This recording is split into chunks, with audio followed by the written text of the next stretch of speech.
बिस्मिल्लाहिर्रहमानिर्रहीम। अल्पावन antitrypsin deficiency ये भी एक प्रोटीन है जिसकी कमी हमारे बॉडी में आ जाती है। सही है, ये क्या होता है? ये एक जेनेटिक डिसऑर्डर है, ऑटोसोमल रिसेसिव डिसऑर्डर है। सही है, इसमें क्या होता है कि जो अल्पावन एंटीट्रिप्सिन है ये हमारे ब्लड में कम हो जाती है, बहुत ज़्यादा डिक्रीज हो जाती है।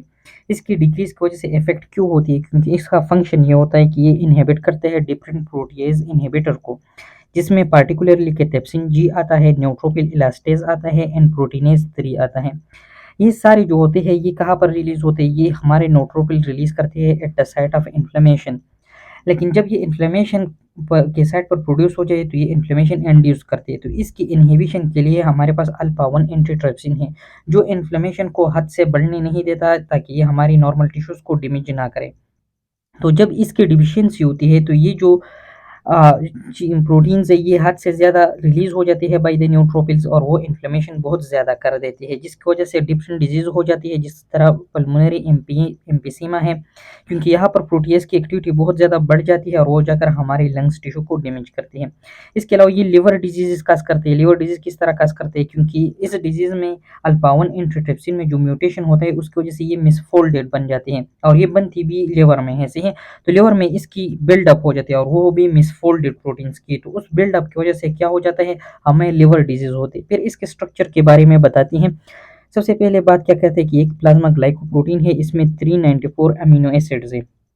जो जीन इसको एनकोड करते हैं वो क्रोमोसोम नंबर 14 पर है, और ये एक पॉलीमॉर्फिक जीन है, यानी कि ये अल्फा 1 एंटीट्रिप्सिन की बहुत सारे वेरिएंट टाइप्स बनाती है। अब तक हमने जो डिस्कवर किए वो कितने हैं? 75 वेरिएंट है। फिर हमने इसको अल्फ़ाबेटिकली जो है ना डिनोट किए हैं, लेकिन ये अल्फ़ाबेटिकली डिनोटेशन जो है ये किस बेस पर है? ये relative movement on the isoelectric gel. हमारे आइसोइलेक्ट्रिक जेल जो होते हैं उस पर हम ये प्रोटीन्स रख लेते हैं जो 75 वेरिएंट है, और फिर इलेक्ट्रिक प्रोसेस के साथ ये मूवमेंट करता है। तो जो सबसे आगे जाते हैं उसके लिए हम एक अल्फ़ाबेट रख लेते हैं, जो दूसरे जो वो 2, इस तरह 3। लेकिन जनरली इसका जो डिनोट सॉरी जनरली ये जो डिनोट होते हैं वो पीआई से डिनोट होती है, यानी कि प्रोटीएज इनहिबिटर से। सही है, इसका सबसे कॉमन जो जीनोटाइप है वो है पीआईएमएम से है, जो वाइल्ड टाइप जिसको हम कहते हैं। अब यहाँ पर क्या होता है कि जब इस जीन में म्यूटेशन आ जाती है तो ये जो अल्फा 1 एंटीट्रिप्सिन है ये हमारे पास नॉर्मल स्ट्रक्चर में नहीं बनता, बल्कि मिसफोल्डेड बन जाते हैं, जो अपना फंक्शन सही तरह अदा नहीं कर सकते, और फिर इनकी जो फंक्शन है वो उल्टा हो जाते हैं, यानी कि कैथेप्सिन जीन, न्यूट्रोफिल इलास्टेज इन प्रोटीनेज 3 ये एक्सेस में चले जाते हैं, और ये इन्फ्लेमेशन का प्रोसेस इतना खतरनाक कर देते हैं कि वो जाकर हमारे नॉर्मल टिश्यूज को भी डैमेज शुरू कर देते हैं। अब आगे क्या कहते हैं कि सबसे जो कॉमन म्यूटेशन है वो क्या है? पीआईजेड। वाइल्ड टाइप क्या था? पीआईएमएम। सही है, यहाँ पर पीआईजेड हो जाएगा। फिर इस पीआईजेड का जो होमोजाइगस फॉर्म होता है, सही है, जिसमें दोनों जेड आ जाते हैं, उसमें बहुत ज़्यादा रिस्क होता है। क्यों रिस्क होता है? कि उसमें अल्फा 1 एंटीट्रिप्सिन की जो कंसंट्रेशन होते हैं वो बिल्कुल 10% होते हैं, जिसकी वजह से रिस्क बहुत ज़्यादा होता है कि इनमें लिवर और लंग की जो बीमारियां है वो पैदा हो जाए। सही है, यूरोप में ये 1 और 1800 में होता है। इसके अलावा एक और वेरिएंट है जो कोडोमिनेंट होता है, वो है PIZM। सही है, ये एक हेटेरोजाइगस कंडीशन है, लेकिन बहुत मुख्तलिफ वेरिएंट है। इसमें एक वाइल्ड होता है और एक रेसेसिव। लेकिन यहाँ पर जो कंसंट्रेशन होगा अल्फा 1 एंटीट्रिप्सिन का वो कितना होगा? वो मॉडरेट होगा। सही है, यहाँ पर मैं लिख लूंगा अल्फा 1 एंटीट्रिप्सिन।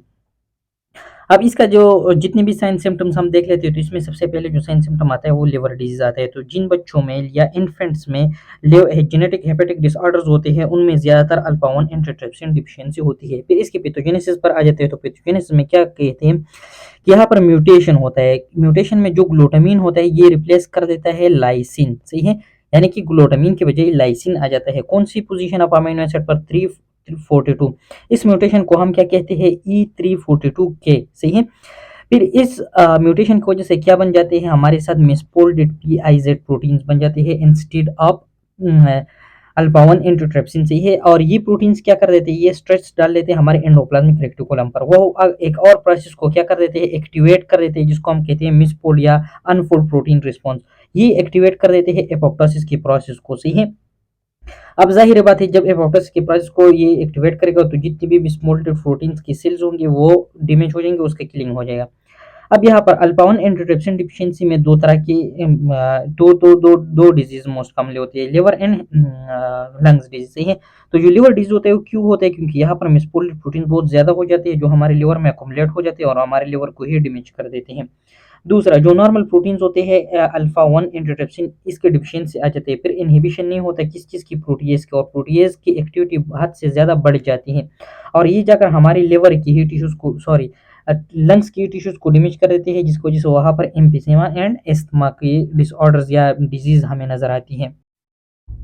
अब आगे इसकी मॉर्फोलॉजी आ जाती है। मॉर्फोलॉजी में क्या कहते हैं कि जिन लोगों में अल्फा 1 एंटीट्रिप्सिन डिफिशियंसी होती है तो उसकी हेपेटोसाइट्स के अंदर इंक्लूजन्स होते हैं, बॉडीज जमा होती है और इनका शेप जो होती है राउंड टू ओवल स्ट्रक्चर में होता है, सही है। फिर इनका अगर हम टेस्ट कर लेते हैं इलेक्ट्रोलाइटिकली तो ये एसिड शेप पॉजिटिव होते हैं एंड डायस्टेज रेजिस्टेंट होती है, यानी कि डायस्टेज नेगेटिव होती है, सही है। फिर पहले हमने पढ़ा था कि जो वायरल हेपेटाइटिस होता था उसमें जो हेपेटोसाइट्स सबसे पहले डैमेज होती थी वो around the central vein damage होती थी, जिसको हम सेंट्रल लोबार हेपेटोसाइट्स कहते थे। और बाद में सिवियरिटी के साथ ये पेरिफेरी की तरफ जाता था और पेरिपोर्टल हेपेटोसाइट्स को डैमेज करती थी, लेकिन यहाँ पर अपोजिट है। सबसे पहले पेरिपोर्टल हेपेटोसाइट्स जो थे उनको इंजरी होती है, वो डैमेज हो जाती है। फिर टाइम के साथ साथ जब इनका सिवियरिटी बढ़ जाती है तो ये आकर सेंटर में जो सेंट्रल लोबार हेपेटोसाइट्स होते हैं उनको भी डैमेज कर सकते हैं, सही है। फिर इसके बाद अगर इनका सिवियरिटी और भी बढ़ता जाता था, ये प्रोग्रेसिव होता जाता था, तो ये हेपेटाइटिस काज कर सकते हैं, उसके बाद ये फिब्रोसिस में भी कन्वर्ट हो सकते हैं और आखिर में ये सिरोसिस भी काज कर सकते हैं, जो कि बहुत डेंजरस है और हमें लिवर ट्रांसप्लांट की तरफ जाना पड़ता है। क्लिनिकल फीचर्स में हम देख लेते हैं तो mostly 10 to 20% of the babies में हम देख लेते हैं जिनमें क्या होती है, अल्फा 1 एंटीट्रिप्सिन डिफिशियंसी होती है। तो उसमें न्यूनेटल हेपेटाइटिस होते हैं, यानी कि हेपेटिक इन्फ्लेमेशन होती है, सही है। इसके अलावा उस उनमें जॉन्डिस होते हैं विद कोलेस्टेसिस, यानी कि उनकी जो बाइल का फ्लो होता है वो बहुत ज़्यादा कम होता है, बहुत ज़्यादा स्लो होता है। अगर एडोलेसेंस में हम सिम्टम्स को देखें तो उसमें क्या होते हैं, हेपेटाइटिस होता है और सिरोसिस होते हैं। अब जो हेपेटाइटिस की कंडीशन होते हैं या तो ये रिकवर हो जाते हैं कंप्लीटली या ये सिरोसिस का शक्ल इख्तियार कर देते हैं, पहले क्रोनिक का शक्ल इख्तियार कर देते हैं और फिर सिरोसिस में कन्वर्ट हो जाता है। इस तरह कंडीशन भी आ जाती है जिसमें ये बिल्कुल साइलेंट रहता है और किसी किस्म के साइन सिम्टम प्रोड्यूस नहीं करते, लेकिन जो बंदा जब एडल्ट हो जाते हैं तो उनको इतना नुकसान पहुंच जाता है कि वो सिरोसिस उनको डेवलप होता है और तब उसके साथ कोई और रास्ता नहीं होता और वो ट्रांसप्लांट की तरफ जाता है। इसके अलावा जो PIZZ म्यूटेशन था, ये जो सबसे हाई रिस्क में था, इसमें हेपेटोसेलुलर कार्सिनोमा का भी चांस होता है लेकिन बहुत कम होता है, 2 टू 3%। ट्रीटमेंट की अगर बात किया जाता है तो अगर एक बंदे को बहुत ज़्यादा सीवियर हेपेटिक डिजीज़ है, जिसको जहाँ पर सिरोसिस हुआ है, फिब्रोसिस हुआ है या बहुत ज़्यादा नेक्रोसिस हुआ है, तो उसके लिए हम क्या करते हैं, लिवर ट्रांसप्लांट कर देते हैं। लंग्स की डिजीज़ पर अगर हम आ जाते हैं तो वहाँ पर सबसे पहले हम क्या अवॉइड करेंगे, स्मोकिंग, क्योंकि स्मोकिंग क्या करते हैं, वहाँ पर न्यूट्रोफिल्स की अक्युमुलेशन करते हैं। तो जब हम स्मोकिंग को अवॉइड करेंगे तो न्यूट्रोफिल्स की अक्युमुलेशन नहीं होगी और जब ये न्यूट्रोफिल्स क्या रिलीज़ करते हैं, इलास्टेसिस रिलीज़ करते हैं, तो इलास्टेसिस का कंसंट्रेशन भी कम हो जाएगा। ज़ाहिर बात है इलास्टेसिस की इनहिबिशन कौन करता था, अल्फा 1 एंटीट्रिप्सिन। अब अल्फा 1 एंटीट्रिप्सिन हमारे पास कम है तो इलास्टेसिस ओवर एक्टिव करेंगे, तो हमने इलास्टेसिस की प्रोडक्शन को ही अवॉइड करना है, तो स्मोकिंग हम अवॉइड करेंगे, सही है। क्योंकि ये इलास्टेसिस क्या कर देते हैं, ये इलास्टिक फाइबर्स को ब्रेक कर देते हैं, जिसकी वजह से एम्फीसेमा होता था और एस्थमा होता था।